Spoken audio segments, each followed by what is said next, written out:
Hey everybody, welcome back. Game 3 of Dekzeh versus Conflict. Last one, I talked in circles around a DD-tar situation, and it made literally zero sense. So if somehow you still made it through that and decided I want to listen to this man talk about Pokemon some more because he's making sense on my level, then thank you for joining. Thank you for powering through. Let's get into game 3. We're all tied up. Let's see who takes this one home and gets to stay in the lower bracket, not losers bracket, because everyone that gets to play in the CALLOUS Invitational tournament is a goddamn winner. Let's do this. We have the zap smashing, which I always like to see on turn 1. Just smash burbs into each other. See what happens. Conflict with Toxic. Dekzeh just throwing out T-bolts. Looks like this is the Protect Toxic variant, which you've been seeing a lot for years now as a lead. Goes right into the Swampert. Just trying to and successfully just getting toxic damage, which might matter eventually. Dekzeh bringing the cloister this time. Conflict nailing the double, and then Dekzeh brings out the camera up. I love it. Sometimes you gotta go balls to the wall. In game 3, bring the good old fashioned cloister camera up core, which has been so good for so long.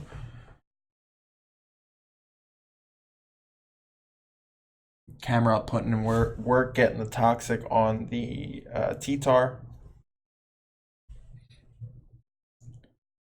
Dekzeh going right into the Metagross, which I thinking was a little sketch, considering camera up can't really eat an earthquake, so you're just going to something that'll just eat an earthquake. Doesn't matter. It all worked out. He just boomed when he could have just smashed. That's aggressive. I was hoping I'd outspeed. My lefties went for... Oh, you're not lefties. It's Dekzeh having a hell of a night tracking tracking what's faster due to lefties. I don't know if you watched game 1, which, knowing the past 2 games and what I've been talking about, you haven't. Dekzeh mistracked the Gengar against the Zapdos. In this game, he tried to track the T-tar, but the T-tar didn't have lefties. Conflict with the Slam Rachi. Nails the crit. So forces its way through a Camerupt, which is interesting. Misses the dynamic punch. As someone said in chat the other day, I don't think a dynamic punch has ever hit in the history of Pokemon. As opposed to Zap Cannon, which hits literally all the time. These are good things to know. So keep that in mind for your future Pokemon adventures. Dekzeh just getting a absolutely massive swing of luck there. He's been on fire for a few turns now. Landed the HP Grass on the Swampert. Dodged the Dynamic Punch. Did not dodge the Hypnosis, but it doesn't matter because he's Lum. DDs again, and this could just be game right here. Oh, dodged the Hydro Pump.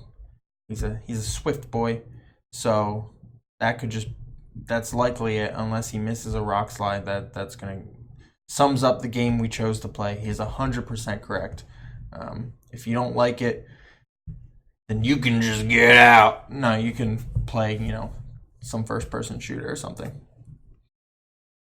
There's a reason why I don't play that much anymore. My fragile brain can't handle the bad luck, because that's just kind of the person I am. I throw hissy fits. I'll flip a table. I'll shove a remote up my ass in an autistic rage.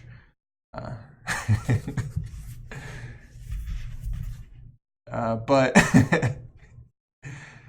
anyway, Conflict gets a very sharp bad luck right at the end of this series that just lets the T-Tar sweep. To recount, we'll start from the beginning. It all started with the missed dynamic punch, which, to be fair, with the LUM, you wouldn't have been in confusion. I don't feel like running a calc on how much it actually does, but it probably would have let Conflict safely EQ if he had it with Pert instead of having to pump, which then also missed. And then that allowed Dekzeh rather, to just run through the rest of the game. So it's unfortunate. It's always unfortunate to see. Before I break into that, let's note that Conflict also had some of his own luck. He wouldn't have been able to get that dynamic punch chance if not for the fact that he had crit the camera up, and obviously the body slam parried too. So there was a little bit of luck on his side, but not as much as what Dekzeh got. But anyway, like I was about to break into before I tried to make things more even-handed, you hate to see a series go down like that. And like Dekzeh said, that is Pokemon. It's unfortunate. It happens a lot. Looks like Conflict is taking it well. It's always nice when someone takes it a little bit better. Because like Dekzeh said, that is the game we chose to play. Sometimes you just got to go hat in hand, head down, Snoopy walk, because you just get lucked out of a tournament. Happens to the best of us, and in my case, it has happened to the worst of us. So anyway, rough ending to that series. Pretty good series overall.